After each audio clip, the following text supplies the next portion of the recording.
hadisnya itu sahih, yaitu hadis yang diriwayatkan oleh Abu Hurairah. Idza syariba kalbu, jika syariba minum al-kalbu sopo anjing, jika anjing itu minum fi ina, di dalam tempat bejana ahadikum salah seorang dari kalian, falyaghsilhu sab'an, maka hendaklah menyucikannya sebanyak 7 kali. Wa fi ba'd riwayah, di riwayat yang lain disebutkan tuhuru ina ini ahadikum, bersihnya, sucinya bejana salah seorang dari kalian, idza wallahu fil kalbi, jika dijilati anjing, al-yaghsilahu, supaya dibersihkan sab'amarrat, sebanyak 7 kali, ihdahunna biturab, salah satunya dengan tanah, awlahunna biturab, atau pertama kali membasuhnya itu harus menggunakan tanah, afiruhu at-taminata biturab, atau kamu taburkan itu tanah pada bilasan atau cucian yang ke-8. Hadis ini sahih. Ya, hadis ini semua ahli hadis sepakat hadis ini benar, datang dari Nabi. Waqad fahima katsirun minal ulama. Banyak ulama memahami bahwasanya al-adab bilangan fil ghusli ma'atatib, bilangan 7 ini maksudani dzatihima, maksudnya adalah 7. Ketika Nabi mengatakan cucilah sebanyak 7 kali, banyak ulama yang memahami kata 7 ya 7. Kalau disuruh membersihkan 7 kali, maksudnya 7 kali. Fa'aujabu, maka para ulama itu mewajibkan ghusl ina sab'amar, maka harus dibersihkan sebanyak 7 kali. Karena aujabu an takuna aidahun dan turab, sebagaimana diwajibkan salah satu dari 7 kali tadi membersihkan, salah satunya itu harus dengan tanah. Ini pemahaman kebanyakan ulama. Maksud ini, walakin, akan tetapi, kata Syekhul Azhar, alladzi nafhamuhu, yang kami pahami, huwa alladzi fahimahu ghairuhu minal ulama, tetapi saya memahami hadis ini berbeda dengan kebanyakan ulama yang lain, kata beliau. Wa huwa, maksudnya adalah al-maksud minal adab mujarradul kathrah allati yatatallabu haqqinna ala zawal athari mu'amil kalbi minal aliyah. Yang penting banyak, tidak harus 7, kata beliau. Yang penting sebanyak-banyaknya sampai kita yakin bahwa air liur itu sudah bersih. Ya, jadi tidak terbatas. Yang penting 1, 2, 3 sampai tidak. Kata beliau, yang penting kita yakin bahwa sudah bersih. Sampai terserah sebanyak-banyaknya, mau 7, mau 6 kali, yang penting kita yakin.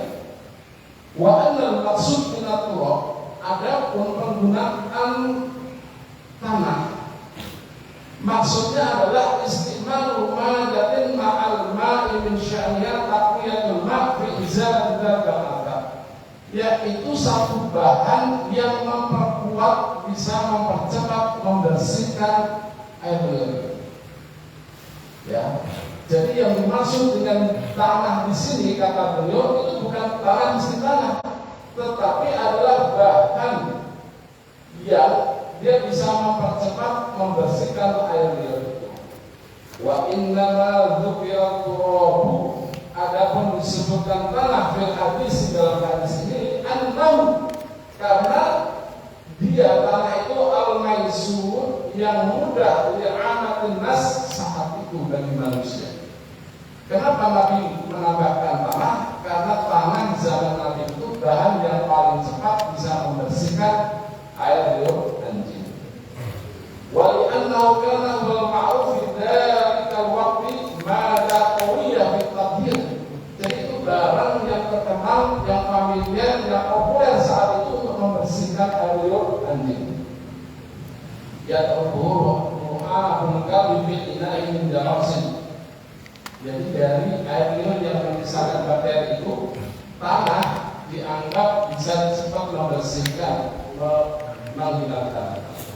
Wa min huna, kata beliau, sampai di sini nastati'u, kami dapat an-nuqarrir, memutuskan, menetapkan al-iktifa, cukup fit-tadhhir, dalam bersuci, al-matlub bima araful ulama. Dari sini kami bisa memutuskan bahwa untuk membersihkan air liur anjing itu cukup bi khawasil asya minal mutahhiratil qawiyah, bisa menggunakan bahan apa saja yang kuat, yang cepat bisa membersihkan air liur anjing itu. Wa illam takut turaban, tidak mesti dengan tanah, wala min anasiriyat turab, dan juga tidak mesti ada bahan tanah. Bisa kami ya? Gitu ya. Jadi menurut beliau begini, kata tujuh itu tidak mesti tujuh dalam pengertian sebagaimana dalam hadis. Karena dalam bahasa Arab kata tujuh itu artinya banyak. Qala sahibu lisanil Arab, dalam kamus lisanul Arab disebut kalimat sab'a, tujuh itu artinya banyak. Maka kalau ada kata di dalam Al-Quran hadis yang menunjukkan kata tujuh, 17, 27, 70, itu maksudnya adalah bilangan yang menunjukkan banyak.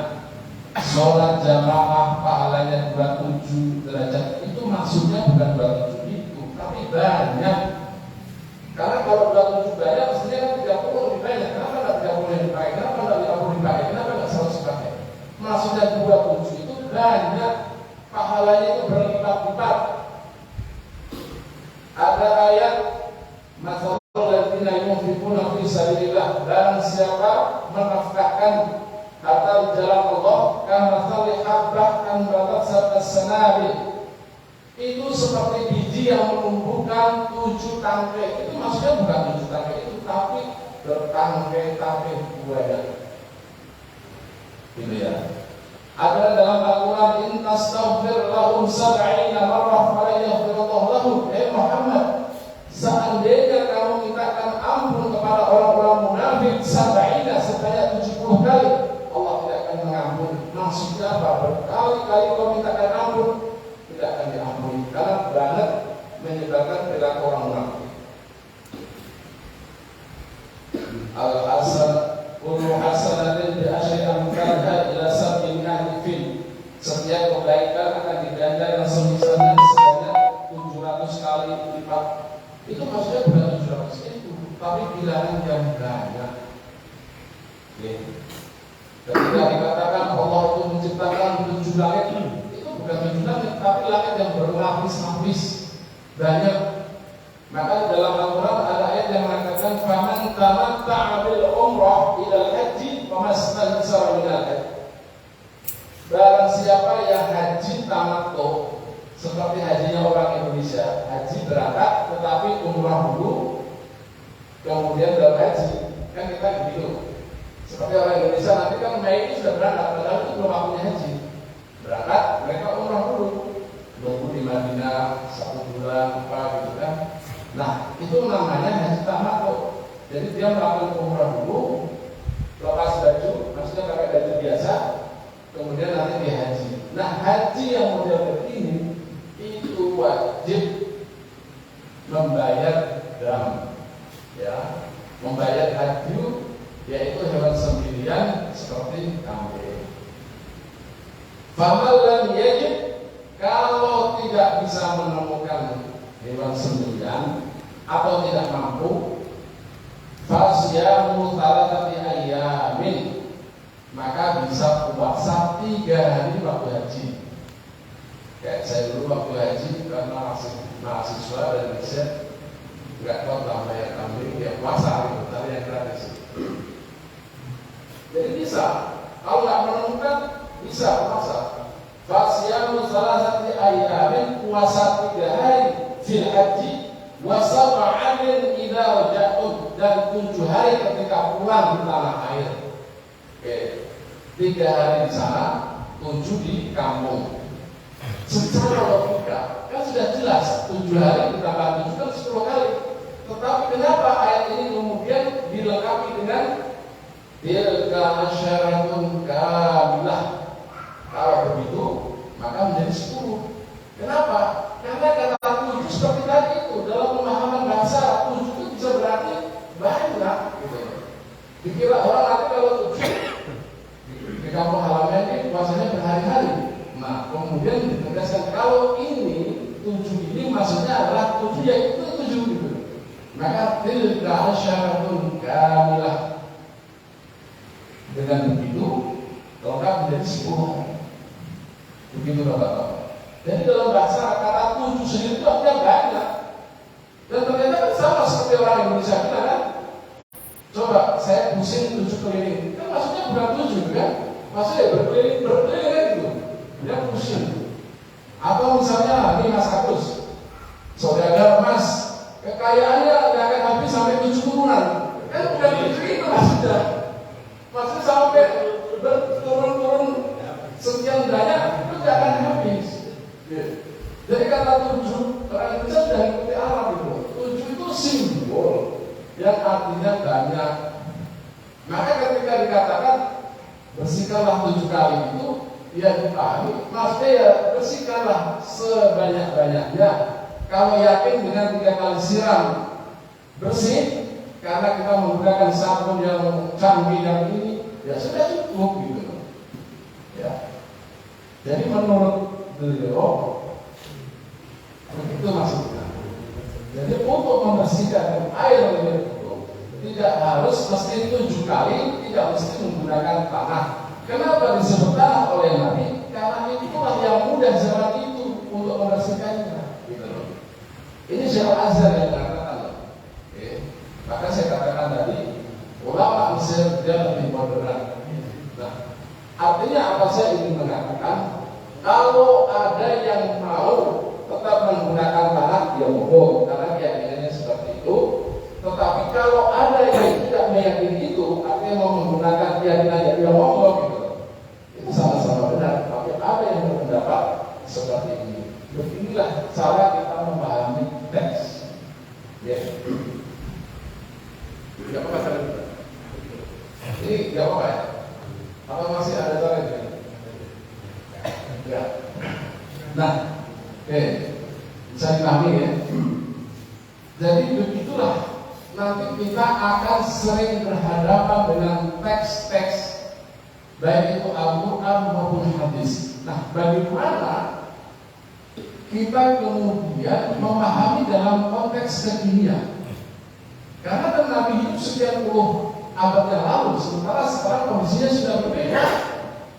Perubahan zaman, perubahan keadaan luar biasa. Gitu. Sekarang eranya sudah ada seperti ini. Bagaimana kita memahaminya? Tentu pemahaman itu beda dengan apa yang terjadi waktu zaman itu. Nah, oke. Ini satu bahasa tentang ini.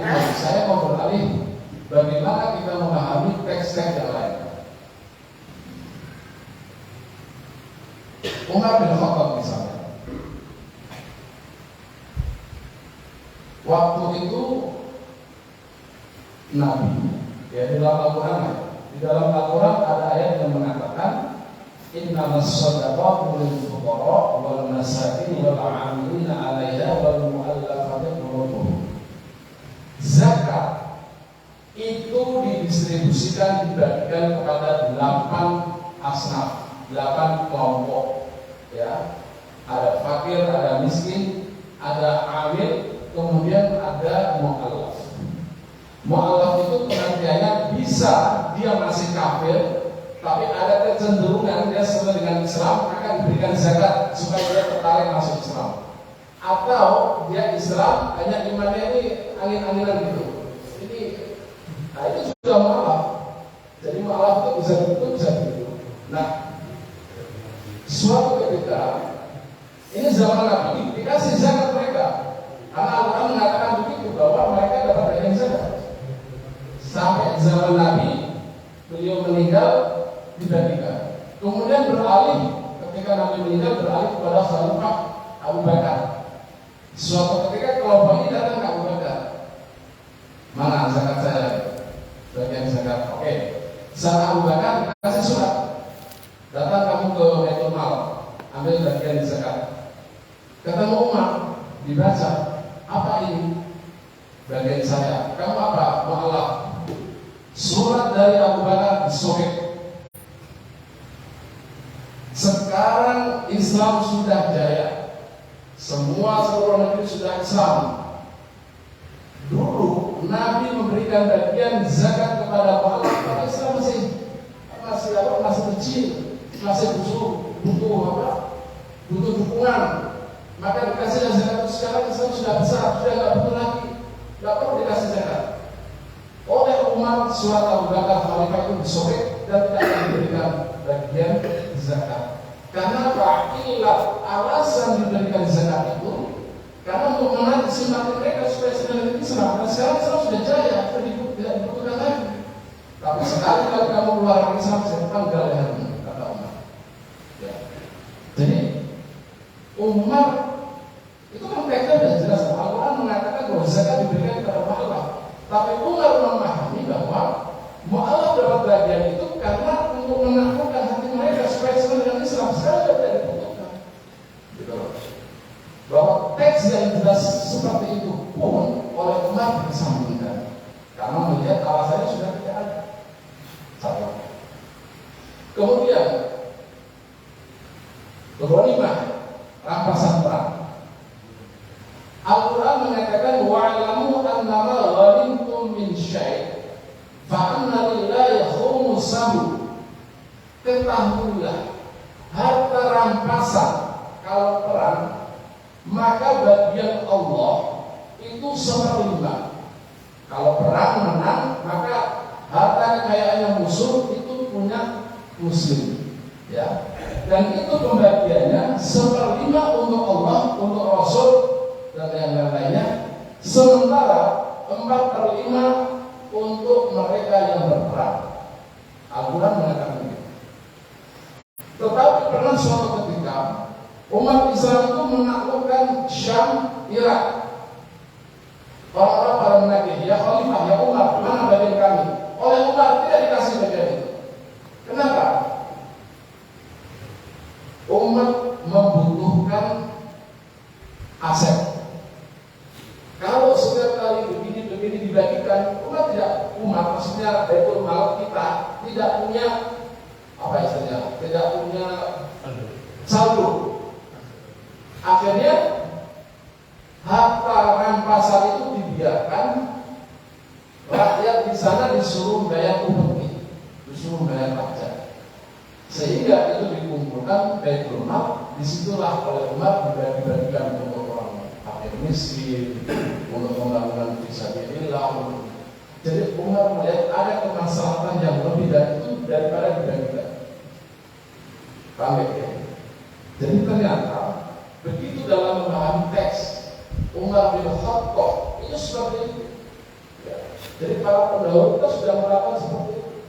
Bukan berarti kalau teksnya begini ya pasti begini. Seperti tadi misalkan bersuci begitu atau tidak mesti seperti itu. Dalam konteks zakat, dalam konteks wanita seperti itu dan masih banyak dan lain-lain.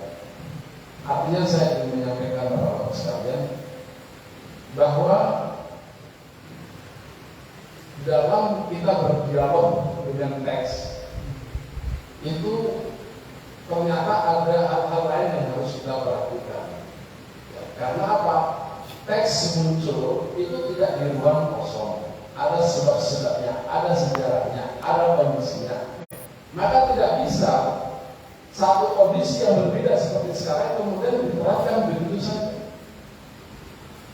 Ketika Al-Quran mengatakan ya ayyuhalladzina amanu idza nudiya lis-sholati min yaumil jum'ah fas'au ila dzikrillahi wa dzarul bai'. Ya, ketika adzan sudah dikumandangkan dipanggil untuk Jumatan, maka fas'au, bersegeralah datang ke masjid ila dzikrillah wa dzarul bai', tinggalkanlah perdagangan. Kalau begitu hanya orang yang berdagang saja yang masjid. Teksnya kan dunia seperti itu. Kan tidak. Kenapa? Kenapa yang disebut adalah al-bai'? Karena itulah masyarakat saat itu mereka berdagang, mereka saudara. Kan begitu. Belum ada pekerjaan-pekerjaan yang seperti sekarang ini, ada menjahit, ada berkebun, ternak kuda, kan belum ada. Makanya disebut adalah hal budaya. Jadi jangan kemudian katakan, oh itu tidak wajib, itu hanya orang yang berdagang seperti Pak Mas Mulia aja yang wajib. Kan enggak gitu. Karena itulah yang terjadi di saat itu. Makanya kalau cerita jubah, orang Arab pakaiannya pakai jubah, ya karena orang berdagang kan enak. Tapi ketika bangga kita, leluhur kita dulu belajar di Mekah, pulang, dia tidak bisa menerapkan di Indonesia. Bagaimana pakai jubah mau bertani, mau nyangkul di sana kan nggak bisa. Akhirnya jubah itu dipotong tengah, yang bawah jadi sarung, yang atas jadi baju koko. Itu sejarahnya juga. Ya, baju koko itu dari jubah itu dibawa oleh bangga kita dari Mekah. Karena di sini harus ditegal, harus nyangkul, nggak bisa. Maka dipotonglah tengah, sarungnya bisa di apa namanya? Kita berpindah itu, gitu. Yang atas dari baju koko. Jadi baju koko dan sarung itu sebenarnya penerjemahan dari wujud. Kalau orang Arab ya bisa, karena memang mereka berdagang. Tapi di Indonesia karena harus bersawah, ya harus diimprovisasi. Kemudian dalam Al-Quran ada ayat lagi misalkan mengatakan wastashidu syahidain. Persaksikanlah, saksi itu harus dua. Ya. Min rijalikum, dari laki-laki. Saksi itu harus dua laki-laki. Fa in lam yakuna, kalau tidak ada dua laki-laki, farajulun. Boleh satu laki-laki, wa imra'atani, tapi dengan dua perempuan. Kenapa dua perempuan? Karena di Arab ketika itu perempuan itu dihargai setara dari laki-laki. Kalau kita baca dalam kitab-kitab tafsir, orang mengatakan bahwa perempuan itu akalnya sedikit, dia perempuan itu. Coba sekarang kita berani nggak mengatakan bahwa perempuan itu berupa akalnya sedikit? Marah mereka. Zaman Nabi bisa dipahami karena mereka memang tidak keluar rumah, tidak ikut berperang. Kan perempuan begitu kan, diwariskan dan dikubur di bumi zaman ini. Tapi hari ini coba Menteri Luar Negeri kita perempuan, Menteri Keuangan perempuan. Coba itu negara-negara yang ngurusi gaji kita, yang ngurusi pembangunan itu perempuan. Berani nggak kita mengatakan perempuan itu berubah akalnya sedikit? Marah mereka. Jadi tidak relevan. Maka di Indonesia di pengadilan itu saksi laki-laki dan perempuan sama gitu loh. Jadi saksi sama, bahkan kalau ya sama lah gitu. Sementara teksnya seperti ini, jangan kemudian peristiwa yang lama itu kita samakan dengan hari ini, nggak bisa. Kalau di Arab Saudi, ya, karena memang perempuan Arab Saudi sekarang masih seperti itu. Gitu lah. Tahun 2015 saya ke Arab Saudi, studi banding. Ada apa namanya kegiatan di sana. Kita masuk ke pengadilan. Tahun 2015 ini kan sudah canggih kan, sudah modern. Perempuan laki-laki bersengketa, laki-laki dulunya di depan, perempuan itu di belakang. 2015. Jadi Saudi itu masih kampungan itu.